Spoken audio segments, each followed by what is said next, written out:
இன்றைக்கு இருக்கிற முதலமைச்சர் நடித்த அந்த ஒரே ரத்தம் திரைப்படம் கூட மிகப்பெரிய தாக்கத்தை என்னுள்ளே ஏற்படுத்தியது. உலகத்தில் இருக்கிற எத்தனையோ காதல்களை எல்லாம் சுருக்கி வைத்து பார்த்தால் ரெண்டே ரெண்டு விஷயம்தான். உன்னை நான் காதலிக்கிறேன் அல்லது நான் காதலித்துக் கொண்டே இருப்பேன். இதுக்குதான் இவ்வளவு பெரிய இலக்கியங்கள் என்று ஒரு சிம்பிளிஃபை சொல்லுவார். யாரு அவன்? பணத்து மேல மதிப்பில்ல, பவரை கண்ட பயம் இல்ல.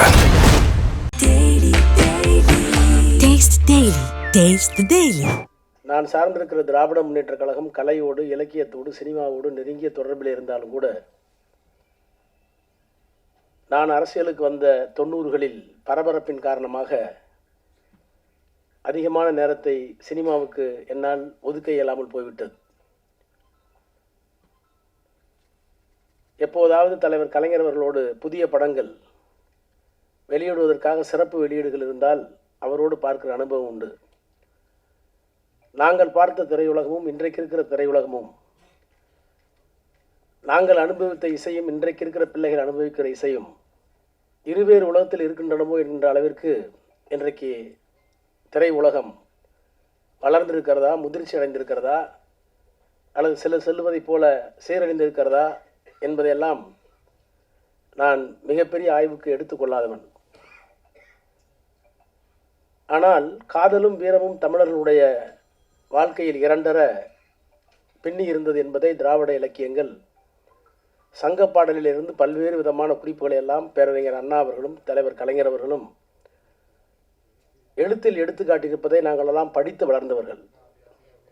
இன்றைக்கு இருக்கின்ற முதலமைச்சர் திராவிட மாடல் ஆட்சியினுடைய நாயகர் மாண்புமிகு முத்துவேல் கருணாநிதி ஸ்டாலின் அவர்கள் அவருடைய தந்தை கலைஞர் அவர்களுடைய எழுத்தில் விளைந்த ஒரே ரத்தம் என்ற திரைப்படத்தில் நடித்திருப்பார். அந்த படத்தில் சாதி ஒழிப்பு குறித்த மைய கருத்து அடிநாதமாக இருந்திருக்கும். எப்போதுமே ஒரு கருத்தை செயற்கையாகவோ இயற்கையாகவோ நம் மீது வரித்துக் கொள்ளுகிற போது அதனால் ஏற்படக்கூடிய விளைவுகள் அதிகம். நானே கூட 8ஆம் வகுப்பு படிக்கிற வரை திராவிட இயக்கம் என்றால் என்ன, பெரியாரார் யார், கலைஞர் யார், அண்ணா யார் என்று அறியாதவன்.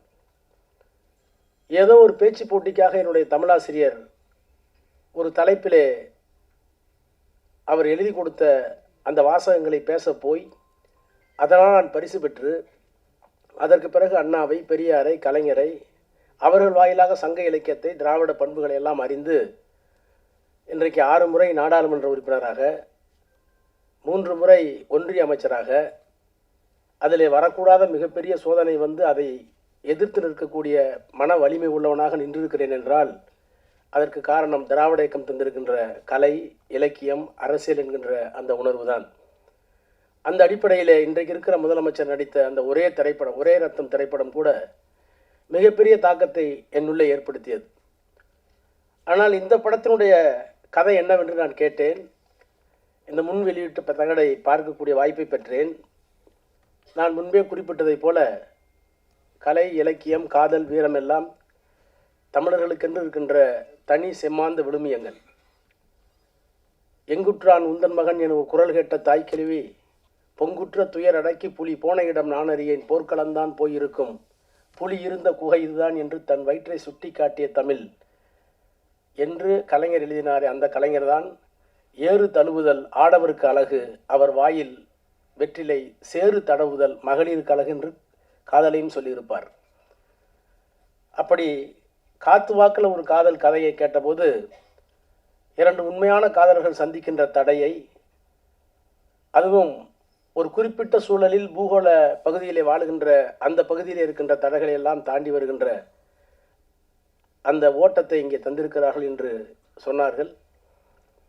சினிமாவாக இருந்தாலும், கலையாக இருந்தாலும், இலக்கியமாக இருந்தாலும் சமூகத்தில் இருக்கிற புழுக்கத்தை, சமூகத்தில் இருக்கிற கொதிப்பை வெளியே கொண்டு வந்து அவற்றை தீர்க்கக்கூடிய ஒரு தீர்க்கமான ஆயுதமாக இருக்க வேண்டும் என்று விரும்புகிற இயக்கம் திராவிட இயக்கம்.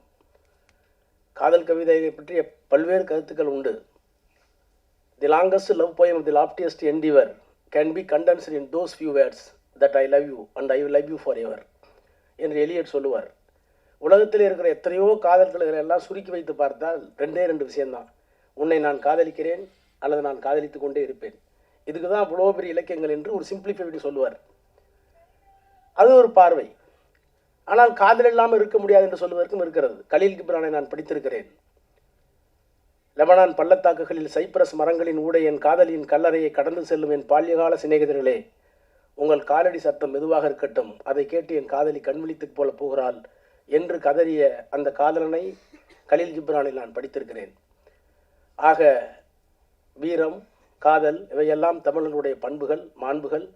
அந்த மாண்புகளில் இருக்கிற ஒன்றை இன்றைக்கு இருக்கின்ற சாதியம், இன்றைக்கு இருக்கிற அரசியல், இன்றைக்கு இருக்கிற பொருளாதார வேறுபாடு, இன்றைக்கு இருக்கிற மதவெறி இவைகளையெல்லாம் எதிர்த்து ஒரு காதல் வெற்றி பெற வேண்டும் என்று சொன்னால் அதற்கு இளமை மட்டும் காரணமல்ல, அதையும் தாண்டி நல்ல மனப்பக்குவமும் இந்த சமூகத்தை புரிந்து கொள்கிற ஆற்றலும் வேண்டும் என்கின்ற அந்த உணர்வோடு இந்த படம் எடுக்கப்பட்டிருக்கும் என்று நான் நம்புகிறேன். எனவே அப்படிப்பட்ட ஒரு படம் வெற்றி பெற வேண்டும் என்று நான் விளைகிறேன். அதற்காக உழைத்த அத்தனை பெருமக்களையும் பாராட்டி என்னுடைய வாழ்த்துக்களை தெரிவித்து இந்த திரைப்படம் வெற்றி பெற வேண்டும் என்று வாழ்த்தி விடைபெறுகிறேன். நன்றி, வணக்கம். யாரு அவன்?